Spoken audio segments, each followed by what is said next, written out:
My dear friends, good day. Can you bring a drowning man back to life by blowing smoke in his buttocks?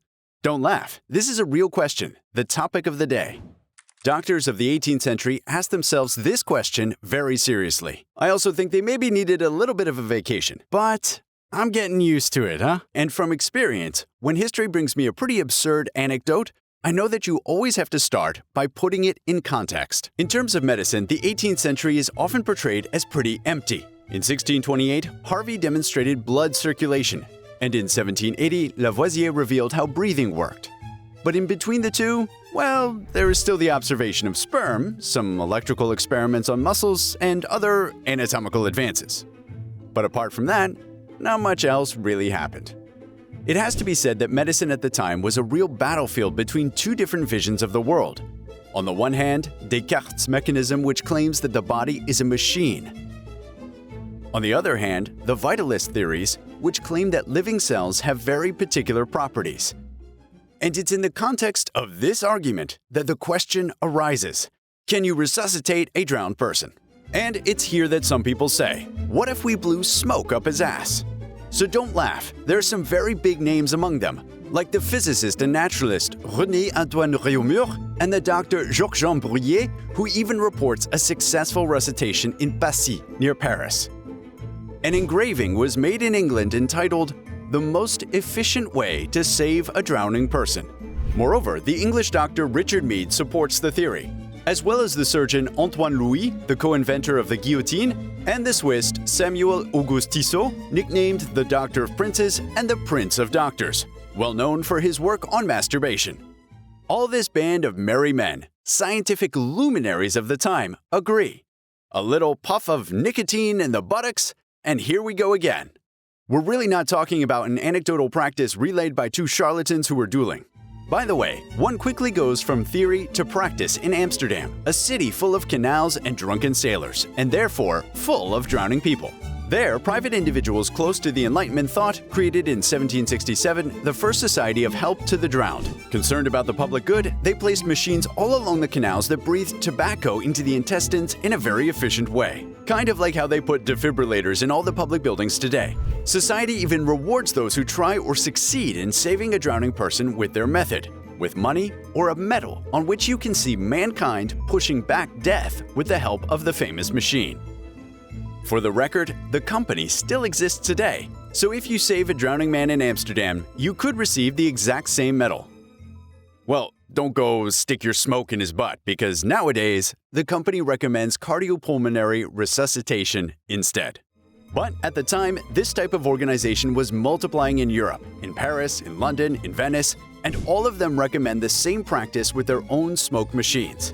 For example, Philippe Nicolas Piat, the apothecary in charge of drowning victims in Paris, distributes his machine throughout France. This very juicy market is soon attacked by competing machines, like the one of Dr. Gardin, which sends less smoke at once but is very easy to transport. There are indeed a few to criticize this practice, but it is still found in the early 19th century, with even technical advances like the one by Jan Adrien Kool, director of the Amsterdam Company, who developed an improved tobacco bellows in 1837. So you see, my little funny anecdote, well, it became a real page of history. But you can legitimately ask yourself, okay, but how did we get here? Seriously. Well, for that, you have to talk about the history of resuscitation in general. Actually, resuscitation appears quite late in our history. Before the 18th century, we have only a few rare and isolated mentions of it. This makes some sense in an era when 1 out of every 2 children does not reach the age of 20, where violent or pathological death is much more frequent than today. Resuscitation is not really a priority. In short, before the 1730s to 1740s and the misplaced vaporizer, there was nothing. Of course, other practices exist, but they appear at the same time. For example, going through the mouth, but not like our modern mouth-to-mouth, rather blowing very hard into the lungs, which is actually very dangerous. Or it is advised to warm up the drowned person by rubbing him with hot cloths, or by burying him under hot ashes or in manure. Some texts advocate shaving the drowned person or urinating in the mouth. It's a bit of a carnival of what the heck. And at the same time, well, since we've never tried it before, we'll try a little bit of everything. And the worst thing is that it was useful. You know, pulsing smoke into the sewage of drowning people, well, it ended up being a real progress. Already, medical resuscitation is spreading in Europe, and the first organization of emergency medicine appears with a strict protocol. It is necessary to use standardized material and placed in the right places. We also learn how to act medically on a dead person and in an emergency. In the end, it's a lot of evolution. As the historian Robert Darnton says, it's precisely when you come across something unlikely that you have the possibility to discover unknown aspects of the past culture. Here, for example, we discover a new aspect of the Enlightenment period. But moreover, we realize that the history of science is not a succession of formidable discoveries that can be attributed to a solitary genius like Copernicus, Galileo, Darwin, Pasteur, Einstein, and his gang. Of course, there are historical episodes that are special. For example, we did a Nota bonus episode on how the 14 to 18 war completely transformed the health services, and I'll put the link for you in the description. But these are exceptions. As far as smoking in the gut, that's triply bizarre. First paradox. The practice is presented as effective, but nobody explains why. In the treatises, no explanation on why smoking. Why the intestines? Nothing. Second paradox. Even if nobody knows, well, everybody does it. The practice, unjustified, is ultra-widespread. And finally, none of the great scientific schools of the time justified this practice. The theory of humors, the mechanism, vitalism, all these detailed justifications only come after the big boom of the smoking buttocks. So what? Is this a guy who by himself one day came up with this idea like this? Not that either. When Réaumur says that you have to use tobacco, he is actually repeating a discussion that took place in Switzerland earlier on reanimation. In this discussion, it was about blowing air. Why did Réaumur switch from clean air to tobacco smoke? He never says why. If we look earlier, we find a few scattered mentions of the practice. In an Italian physician of the 15th century, a Dutchman of the 17th century, and at the same time in the journal of an English sailor, who reportedly saw a villager on the coast practicing it on a drowning man. At the very beginning of the 18th century, a French surgeon tells that during his trip to North America, the Mi'kmaq Native Americans resuscitated drowned people by just blowing tobacco smoke into their butts with a pipe. But here, we know that they are mistaken and are actually repeating what the European settlers in the area are telling them. In reality, the Mi'kmaqs never did that. So finally, in 300 years, we have a rare idea, scattered, never explained. Description of the technique, it is very vague and there is no theory behind it. And yet, all these people had exactly the same weird idea. The most likely hypothesis is that an old, unscholarly tradition was shared by the population of a part of Europe. You may have heard that the good old peasant medicine was based on a thorough knowledge of the properties of plants, the famous grandmother's remedies. In fact, this is a completely different story. The medicine of the ancients is also full of tricks that are not based on any particular science. For example, cleaning a knife that you cut yourself with will heal the wound. Putting excrement on an open wound will heal the wound. To heal a very young child who is sick, they take him underground through a small tunnel dug at the entrance of a wood. All this nonsense is not based on experience, knowledge, or science at all, but on symbols. For example, the edge of the woods symbolizes the boundary between two worlds, the forest and civilization. The exit from a tunnel symbolizes a new birth. Put all this together and you get a symbolic medicine. The child will heal. The question now, can we do the same thing with tobacco infusion? What if it doesn't come from any medical theory, but just from symbols? And then it's easy as pie. The most important symbolic annual rite in Europe is the carnival. And the carnival has a whole symbolism of death and rebirth, especially blowing in the buttocks, which causes resurrection. Carnival proverbs from Rouen affirm this at the same time as novels that take on Rabelais characters. And in the 17th century, in Commedia dell'arte, it's a way of bringing a dead person to life in a grotesque way. In carnivals, but also in weddings all over Europe, the barber dance is practiced. Basically, in music, a fake barber pretends to shave a client with a huge wooden razor.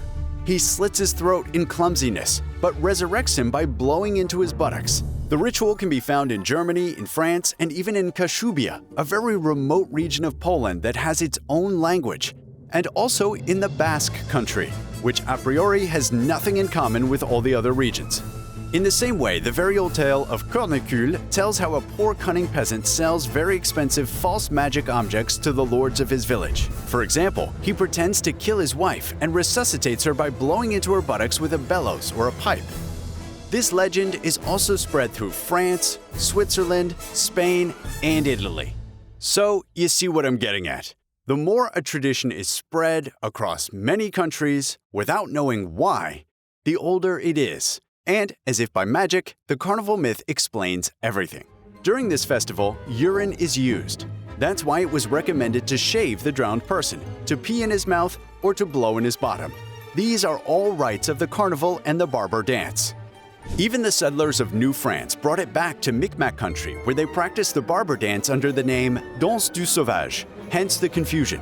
In the 18th century, having no knowledge of how to revive a dead person, the scholars of the Enlightenment spontaneously relied, without necessarily realizing it, on two very, very old symbols of medieval celebrations. At that time, I assure you, they were not really believed in. For example, we have the testimony of an Italian doctor from the 16th century who is asked to cure a dead person, and he replies, "Son, if he is dead, do you think that if I show up with my medicine, I can blow it up his butt and make him alive for you?"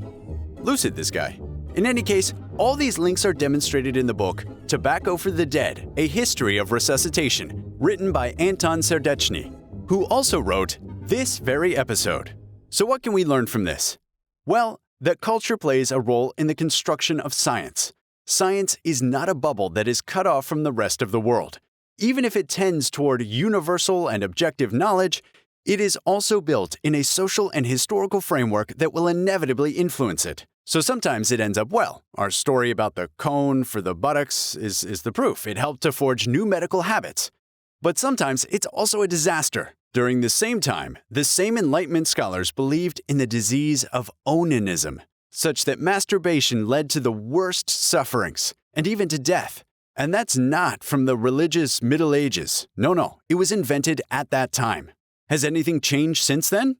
Well, yes and no. Even in the past, medicine was based on reason, observation, experience, experimentation. So, of course, it has become incomparably more efficient today, but the cultural aspect is still there, scratching at the door. So we can think of the coronavirus pandemic and the different reactions, speeches, and attitudes of doctors, individuals, and the powers that be to see that. That was a happy mix of certainty, fear, doubt, and belief.